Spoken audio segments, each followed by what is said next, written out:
Hello, viewers. Today with me is Mr. Max Studennikoff, who is the founder of CC Forum, the Climate Change Forum. Welcome, Max, to my show. Thank you very much indeed, Taha, for giving me this opportunity.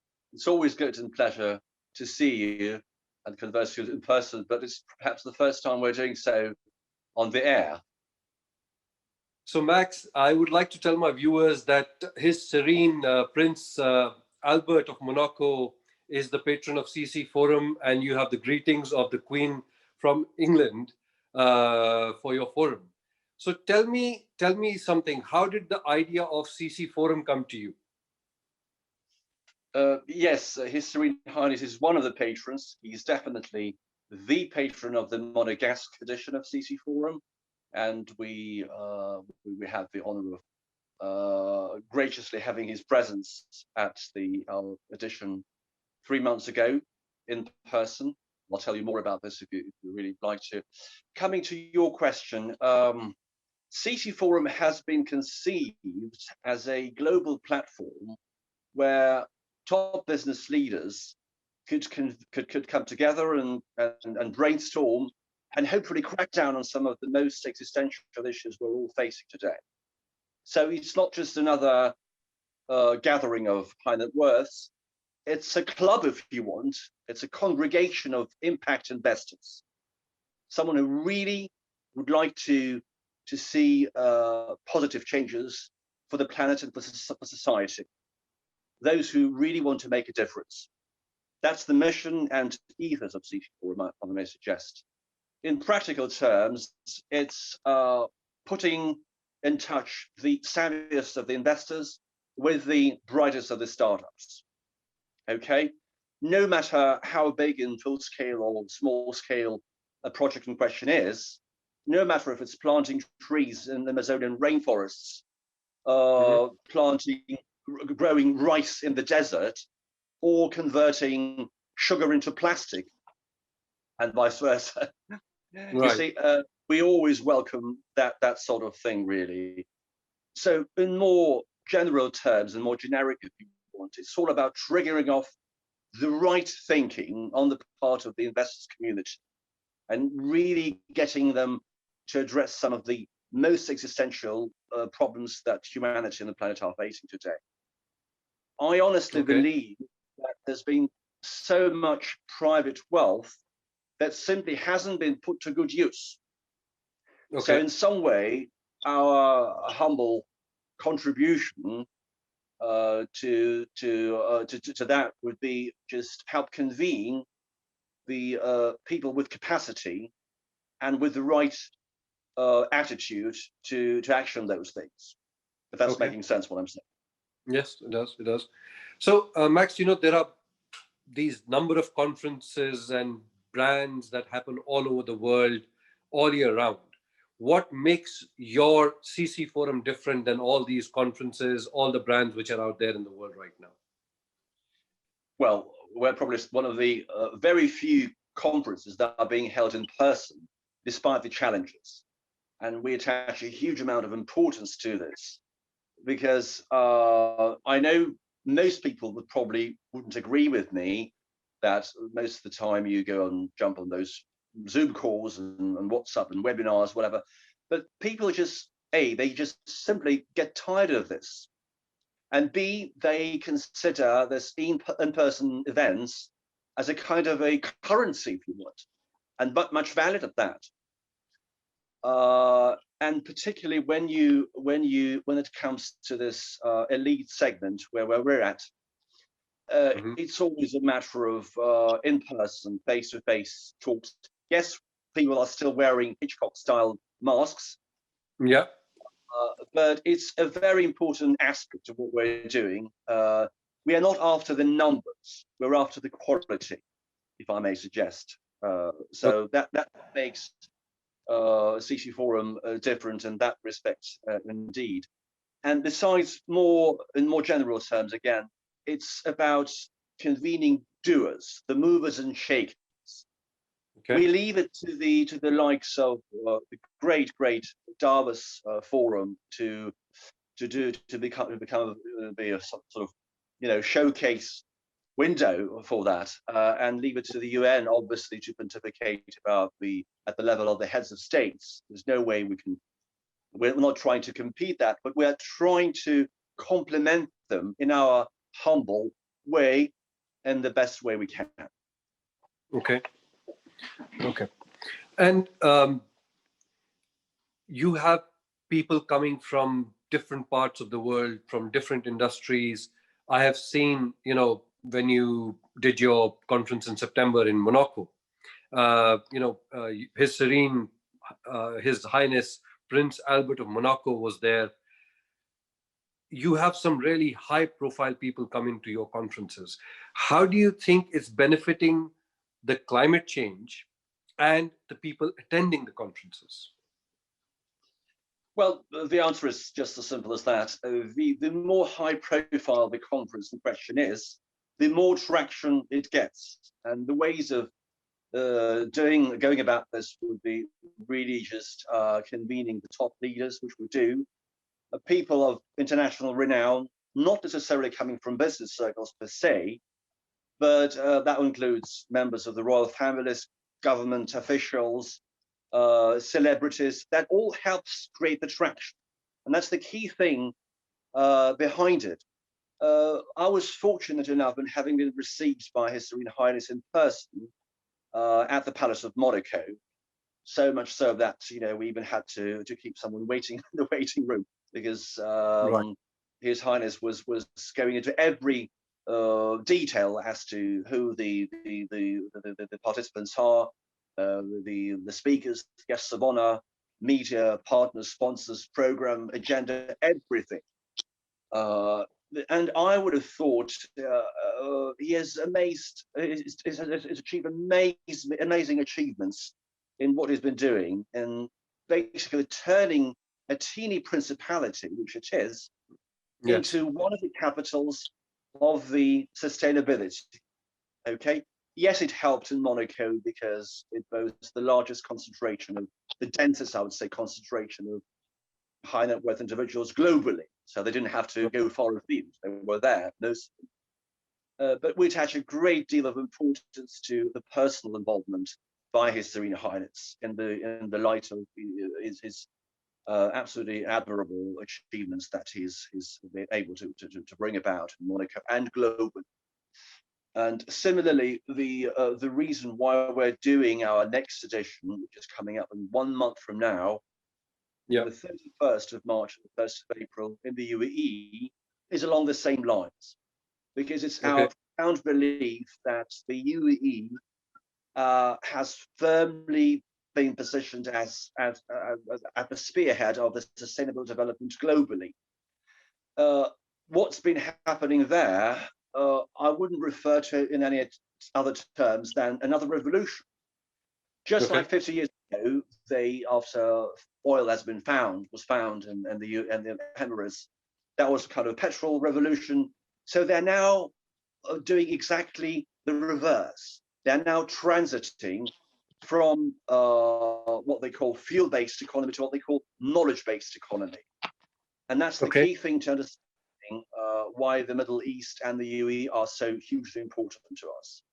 And I would suggest that the UAE has a leading role in this transition, global transition towards greener energy, and they're shrewd and long-sighted enough to see this strategically and tactically. And during these COVID times, does it make sense to have a conference, where people are present physically? Very much so, as I'm saying. Yes, we will be having some hybrid turnings in, with people not being able to travel if it comes to absolutely necessary. But by and large, we are an in-person, live, offline conference, and that's the key thing. And there is the end of the light at the end of the tunnel, because now that around about 60% of the UAE population has been vaccinated, it really helps alleviate the fears and concerns, and really makes come back all the habitual events, normal events we've been used to, like conferences, forums, and exhibitions. In fact, they never stopped doing so since last September. Yes, that was a period of very severe lockdowns up until last September, as I said, but then things started easing up, and they will continue to do so as the vaccination, both in the UAE and in the rest of the world, have been going on in full swing. So we are very much looking forward. And when can we expect, Greta Thunberg to come and give a keynote on the Climate Change Forum? When do we expect that to happen? It's quite funny. I spent a few days in Stockholm along these lines. So, and this could be potentially one of the destinations of CC Forum in 2022, because we're absolutely busy this year with these three main editions. I'm going to tell you more about the UAE, Monaco again, and London. I'll tell you more in detail as well on this. But answering your question, she's highly unlikely to travel ever to the UAE because she only travels by train. But Monaco and London could be the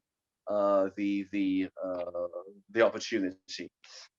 The one thing one has to know about our humble initiative is that it's not confined to climate change only. We're tackling a lot more topics and themes that go broader and deeper than that.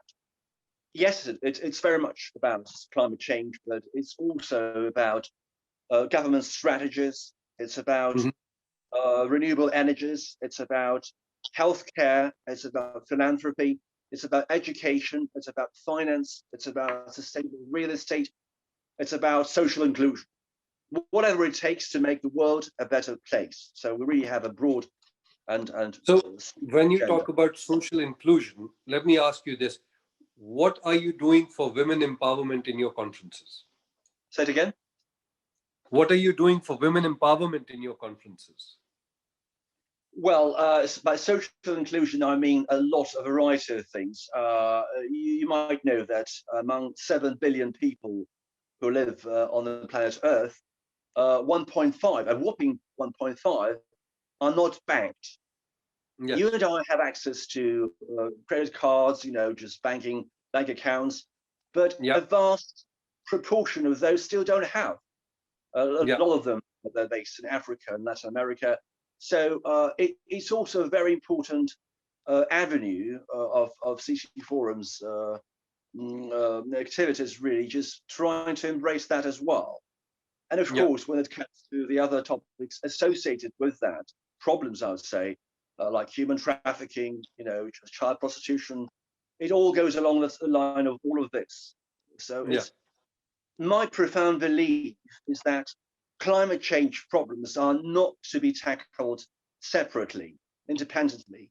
They all have to be aligned with the other issues. And there is and what I'm saying is that the social issues are inextricably interlinked, interconnected, intertwined with the climate change. And that's exactly what His Holiness Pope Francis was making abundantly clear on many occasions. It's the most vulnerable socially that are bearing the brunt of the climate change. So I'm just bringing this into focus.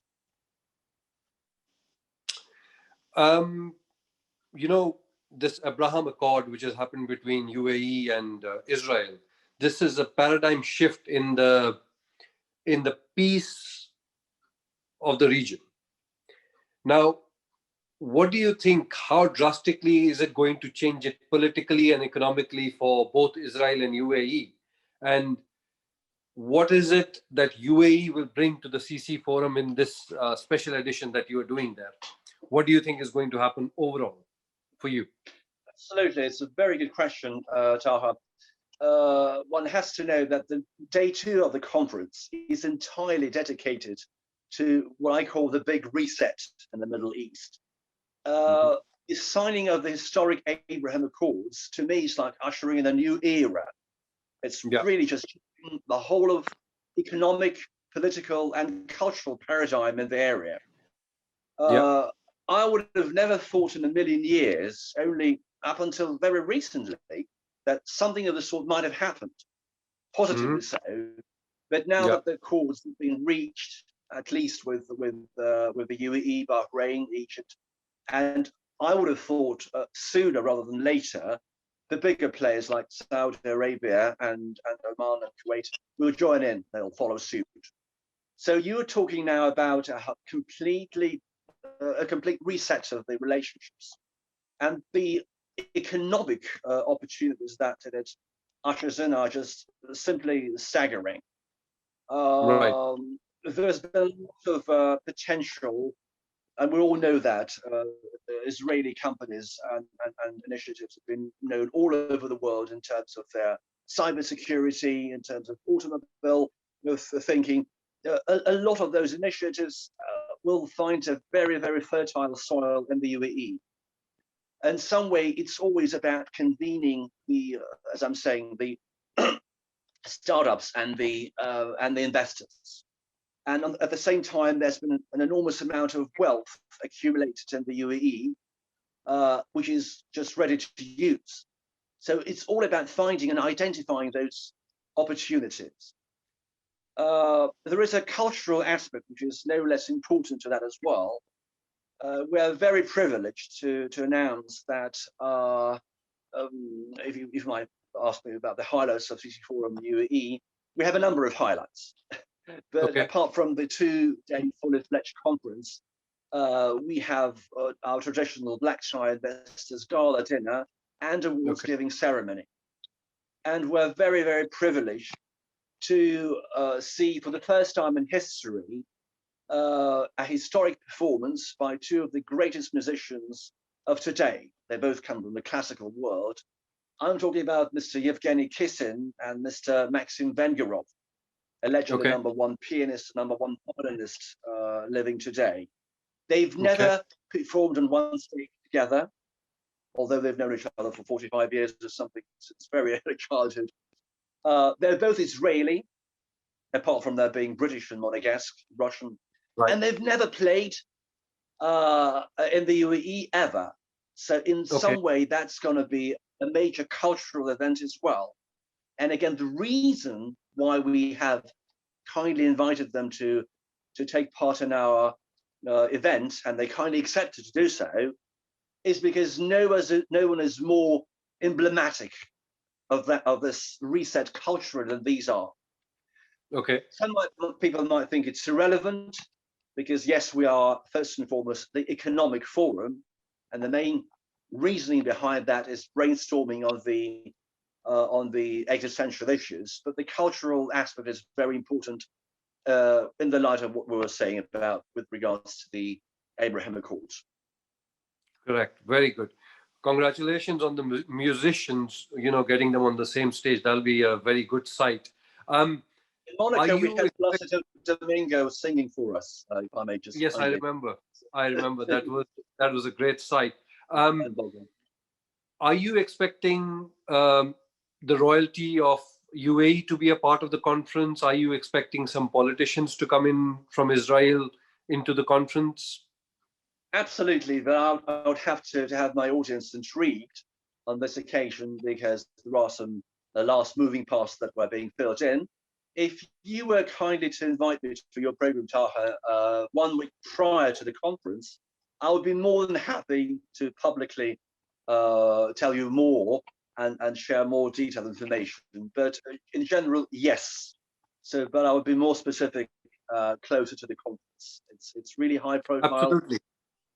And we already have the presence of each major player in the region, economically and meter-wise. So it'll be at a very high level. We've been working on this for the last 6 months, the whole of the team, non-stop. So we're really hoping to bring it to fruition, despite the challenges. But the light at the end of the tunnel is there, and we can see it clearly.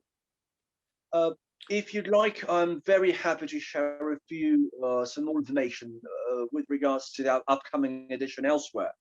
Absolutely, please do. Please do. The Monaco CC Forum will take place again in July this year, back to back with Cannes Film Festival. at the kind suggestion of His Serene Highness, and that will have exactly, it'll be the same along the line of investment sustainability, but it'll have a very specific theme, which is extremely relevant both to geographical and geopolitical situation of the Principality, and on the one hand, and with what His Serene Highness has been doing on the other hand. The key topic of the CC Forum Monaco will be investing in the preservation of the Mediterranean Sea.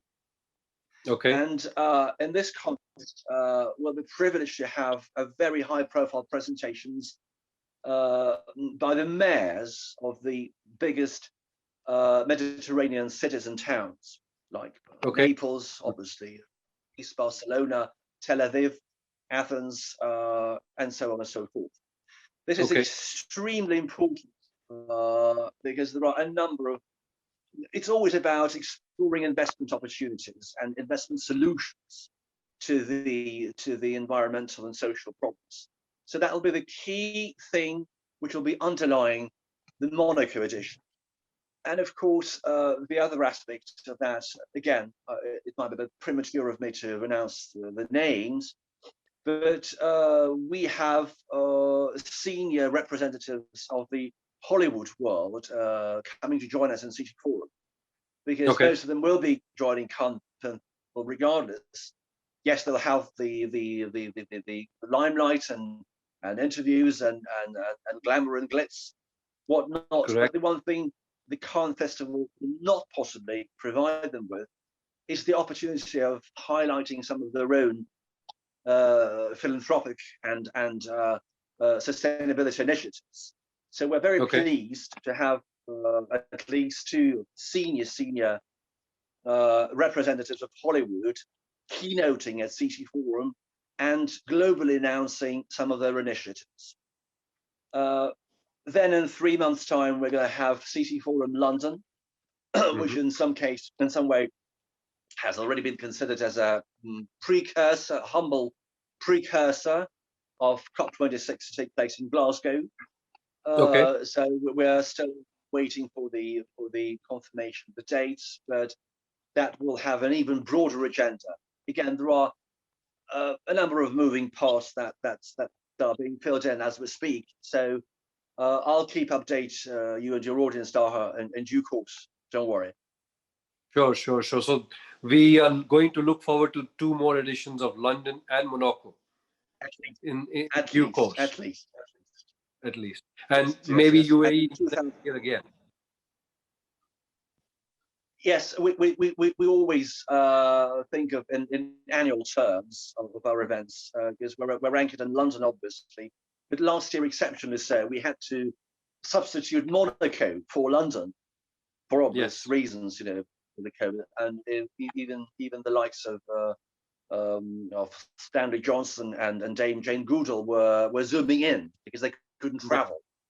I remember. But a lot of other people, came in despite all the odds and using all sorts of various loopholes just to be there.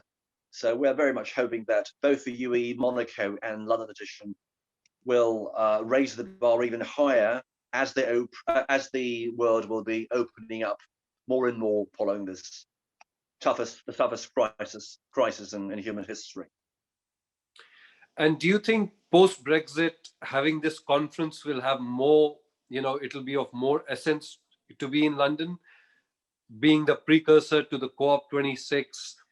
I believe there should be some emphasis on the fact that Brexit would not affect the conference going forward.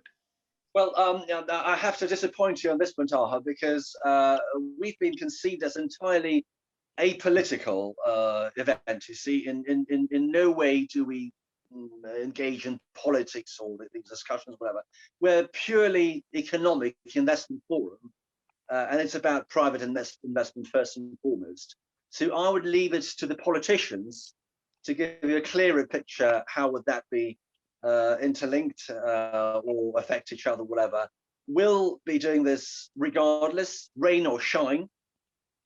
But if the only thing I can just humbly suggest is that perhaps in the light of the Brexit, this might be another opportunity for the UK to bring international attention to its environmental initiatives and really highlight and showcase how important it is what the government have been doing in this respect. And last, not the least, what do you think about the carbon emissions? Is the world going to meet the deadline targets for reducing the carbon footprint? Well, for that, you would probably have to readdress it to the United Nations General Secretary, Mr. Guterres. He would be a lot more knowledgeable about this. If you just ask my opinion, I think of course, it's easier said than done. And there is no simplistic approach. One thing I may be bold enough to turn in here is that based on a quote from Mr. Boris Johnson, it's not about the date, it's about the data. Correct. Because everything has to be done step by step, and it's not as simplistic as some people might think. You know, a global macroeconomy is not a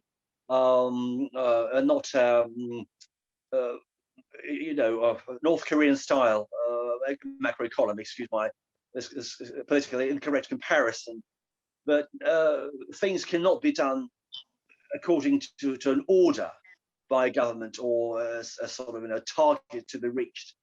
Many moving parts have to be factored in here, but by and large, I would have thought if we succeed, and here I'm talking about not just as the founder of CC Forum, but from the investors community in general, if we succeed in triggering off the thinking in the right direction and really centering around all of our investments and innovation activities around at least 3 points. First, but I would say the last important, is making profit. Obviously, without that, everything's impossible. But most importantly, 2 other factors need to be factored in: environmental responsibility and social attitude. If we succeed in getting this off the ground, things will move along a lot easier and quicker. And this, how the impossible might be achieved, probably even in a shorter period of time. Thank you, Max. That was a great insight into CC Forum and your opinions about the climate change that we've been talking about.